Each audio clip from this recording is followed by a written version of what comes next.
Hello and welcome to another episode of the Manos Accelerator podcast. We're interviewing top professionals who help companies scale, grow, fundraise, growth hack, everything you need to grow your tech business.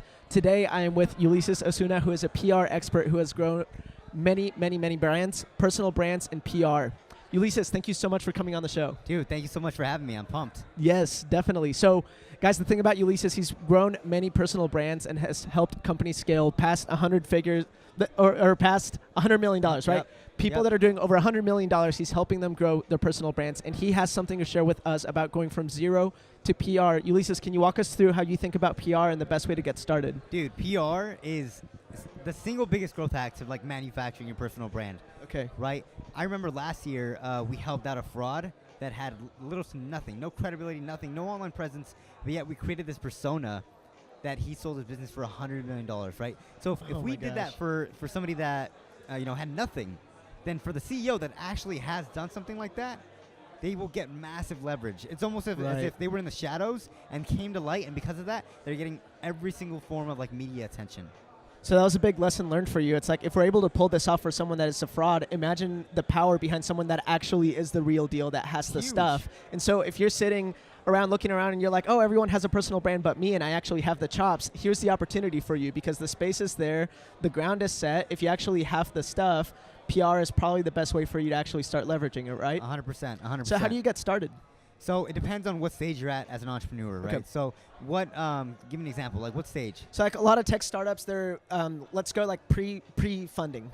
Okay. So they have the idea, they have a tech product, they have a rockstar team. Yep. Maybe they used to work at like Google or Facebook. They Perfect. have rockstar team, rockstar product. They're ready to go. They're acquiring customers. They are monetizing. Yep. How do they now like take it to the next level? So if it's a team, then they want to like every single part of it, like a win. So for example, if they worked at Google, Facebook, or they're all from different companies, like how we all left Fortune 500 companies to start this or whatever, right? To start this tech company. So it's kind of like almost as if like they were kind of very crucial points in those other companies, and because of that, they're coming together to create one, huge tech company, right? And that's huge because if then on the outside, like people get to see that and they're like, holy crap, like it's kind of like the dream team coming together to create something big, and because of that, you're already going to get traction, right?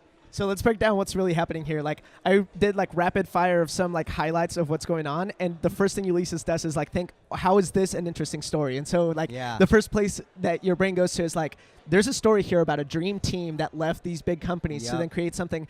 And maybe you're sitting there going, okay, well, I didn't quit Google, I didn't quit Facebook. Still apply the same principle. You've done something cool in your life that needs to be positioned front and centered, and not wait for someone to get to know you for 2 years before they find out, oh, wow, you can like do this amazing thing. Like that should be the first thing, and you can kind of manufacture that reality that is true, which is your whole thing. Is like, it's not about lying, it's about putting these things at the front. Yes, 100%, dude. You got it. Like you nailed it down. Everything that you've ever done can be positioned and placed in the way that you want it, so that way your ideal client sees that, and then you control what they see and think about you, and then which ultimately leads to them making a decision, right? Whether they want to follow you or not, which ultimately they are if you're able to control what they see about you. Okay, so let's say I've done this. I took kind of like that self-awareness assessment, figured out that, okay, these are 10 amazing things I've done. I grew this company, I scaled this company, I quit this company, I went through the self-awareness and now positioned everything in my Instagram bio, my Twitter bio, my Facebook. The content I'm producing is like storytelling around these amazing things I've done, stories learned, lessons learned. I'm doing all of that. How do I then catapult into PR and having other people say it about me? So one of the very hard things to do is kind of just like be great, and then all of a sudden like have people write about you. So the press that I'm doing, right, all like the speaking events and all that type of stuff, I actually went out and got. I did not wait for that to come to me. I did not wait for them to ask me to go and speak. Right. I went out and got it. So that's the reason why we're able to get press for our clients, because we have big clients. Ed Milet's huge, but yet he still needs somebody to go out there and get him, press pieces. Sure. So you just, once you kind of found like your wins, what you've done, your story, you've nailed that down, then the next thing is like, okay, now you need to puzzle it together. What is your end goal? How does that end goal look like? And how can you reverse engineer what type of PR you need to get to that place? Totally. And that's where like perspective really, really is important, because think about it. Between you and another entrepreneur waited to build out a career over 10 years before they caught the attention of a writer who would maybe write about them in a major publication. You're just taking the shortcut and saying, I know you're being intentional about the end goal, so it's easier to look for the shortcuts. I always say, if you don't know where you're going, you can't look for the shortcuts. You're just saying, you're declaring, I know I want to get on publications. Now what's the shortcut? Instead of just crossing your fingers and waiting for it to happen. So what you're saying is like every press that we've gotten wasn't just by luck. No. It's actually pursuing the relationships, pursuing the P's. Do you have can you break down like the step-by-step on like what that looks like? Is it just looking up the where you can pitch stories and then sending in the emails in there? Or like how does that work? So a lot of the work for us is done beforehand because of the client that we take in, right? Because we have a client like Ed Milet. Because of that, his name sells it himself, right? It's just taboo to him. He doesn't know how to get the press, but he comes to us, and all we have to do is leverage his name. Gotcha. So a lot of the work is done beforehand, right? But let's say you're not an Ed Milet, because a lot of people are not, right? What you want to do is get on smaller publications, really control what the smaller publications say about you. That way, if you ever go to a big one, and if they read it, whether they read the entire article or they read the headline, whatever it is, you're able to control what they see, and then if you're able to do that, then you're able to actually get a bigger placement because they already think highly of you. But if you have nothing to show for it, you have no credibility, nothing to back it up, you're not going to be able to get anything. So, I mean, this is very simple. Nobody wants to be the first person to take a chance on you, so it might as well be you. So you can create your own luck by creating your first initial stories, becoming a contributor at lower tier publications that allow those contributor stories to get pitched and to get submitted.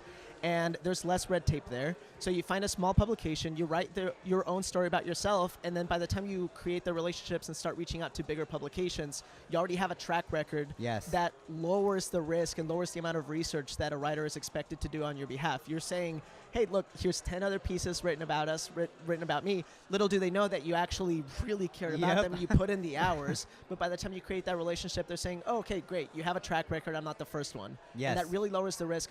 Put yourself in their shoes for 2 seconds. That lowers the risk for them and the amount of time that they have to put to research you. Yes, that's actually a huge thing. So you literally brought up a great point. Like, a lot of the reasons why we're able to close these actual interviews is because we do the work for them. Like, if you look at it on their side, right, it's not their bread and butter to write at these publications. They're doing it as a favor. So if they're doing it as a favor, you want to make it as easy as possible for them to actually interview you or get that piece up there. Okay, so what you're saying is a lot of these contributors, they're unpaid, and so they're 100% doing it as a favor. Yeah, like between writing about you or writing about whatever else they wanted to write about on their Sunday afternoon, you need to like make it really easy for them to do it, is what you're saying, right? Yeah, people naturally are lazy, right? They don't want to spend an hour, 3 hours writing it. Yeah, I'm super lazy.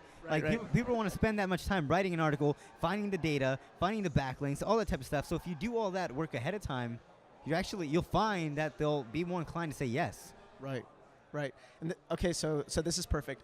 We're doing the homework to make sure that it's as easy as possible for these writers to write about us, and that starts by first step is positioning ourselves the way that we want to be perceived by highlighting things that we've already done, and it's not about manipulating, but creating and positioning the truth. Step one. Step two is creating our own luck by reaching out to these platforms where we can be contributors. By the way, we launched a list of 2,800 opportunities for you to guest write about yourself in lower tier publications. Nice. So that then you can create your own luck. We'll have that in the show notes of this episode. And then once you've done that, then you reach out to these contributors.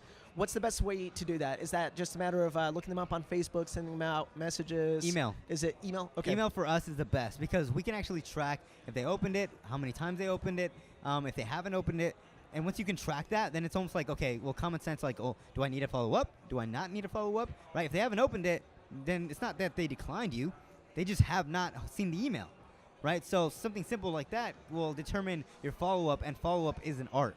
Right? If you follow up too much, they're going to be annoyed. If you follow up too little, they're just going to forget. Right. Okay, so we're also going to be sharing a tool here in the show notes that is free. It's the topinbox.com. The tool is send later, and what it does is it lets you set out these sequences. So on the first email, you can say, hi, great to meet you. Here's my pitch. Here's the links that I've already written about me. And then if they don't answer, you can send up 2, 3, 4 more follow-up emails that you can have them get sent out automatically. So you can have 20 emails go out that you don't have to do all of the manual following up on. And I'm sure you have processes in place, whether it's having an intern or doing it manually or having a tool like the Top Inbox, that then you're nurturing these relationships and pinging them over time and doing it at scale, right? Yes. Okay, so you send out the messages. You're making it as easy as possible for them. What's the process then like for them to actually write a piece about you? Do you have to submit a draft? Submit a piece where all they have to do is kind of put it into their own words. Because if not, they have to still figure out the structure of the entire piece. So we always send. So it's not just a headline. You're sending maybe like 500 words, and you know that it needs to be a 1,000-word article, but they like fluff it up from there. And then provide them the data, provide them the links, all that type of stuff in a very formatable place where they can just kind of take and pick and choose whatever they like, and then just write the article. Do you recommend being really big on PR kits and having like all of your stuff organized in that way? Yes. Okay. Yes. It just helps, like organization and all that type of stuff. It just makes everything easier for everybody. Okay, right now it's June of 2018. What's the status on press releases? Do they matter? Do them? Don't do them? I hate press releases. You hate okay. The reason I hate them is because nobody really interviewed you. Okay, they say, oh, I've been on ABC, NBC, or whatever it is, but nobody actually came to you, wanted to interview you. Whether you pitched them or they pitched you, all it is it's a distribution center. Okay. Right? So I feel this is my opinion, and anybody can agree with this, or agree or disagree. Disagree. But I feel like anybody who's in anybody will know the difference between real press and not real press. That's my opinion. But yeah, that's what I think about it. Okay, so yeah, especially but see, I love like having this conversation with you, Ulyses, because you're only working with top tier people, and I only want to replicate top tier results anyway. So why would you want to know what other people are doing? A lot of times we get caught up on like, well, this person that's a little bit ahead of me is doing X, Y, Z, and you're saying, okay, well, the people at the top aren't doing that. So why do you care what someone that's doing marginally better than you is doing? Replicate the behaviors of people at the top. People at the top aren't using press releases because people at the top of the press side of things know what a real press coverage is and what a real press coverage isn't. Strategic media placement. Like a lot of stuff that we're doing is like, okay, what is it that you want to be featured for? What does that end result look like, right? And then with a press release, it's just like, what's the end result for that? You just want to have a ton of links or a ton of stuff, like you had an acquisition or something. Now on things like that, on acquisition, mergers, press releases are great. Okay. But on just other stuff, like I feel it doesn't serve its purpose. Okay, gotcha. So no press release, yes to press kit. Press kit can just be a link on your website where you press kit's great. Where you have like everything already organized. So you can send it to them and be like, here's like video clips, here's like other press that I've been on, here's some quotes, here's some testimonials, here's everything. You're doing all of the homework up front. And then you start scaling. Yes. So actually, I mean, it's no wonder that people have to work with awesome agencies like yours. It's so much work. You might as well just be working with someone that's already done it instead of trying to do it from scratch yourself, right? Unless that's your superpower. So as you continue to grow, Ulyses, what's the best place for people to stay in touch with you, learn more about your career, your business? For sure. So they can follow me on Instagram @Ulyses, on Twitter @Ulyses, or on Facebook Ulyses Osuna. Ulyses Osuna. And yeah, my personal website UlysesOsuna.com. Perfect. Thank you so much for coming on the show. No problem, dude. Thanks for having me. Yeah.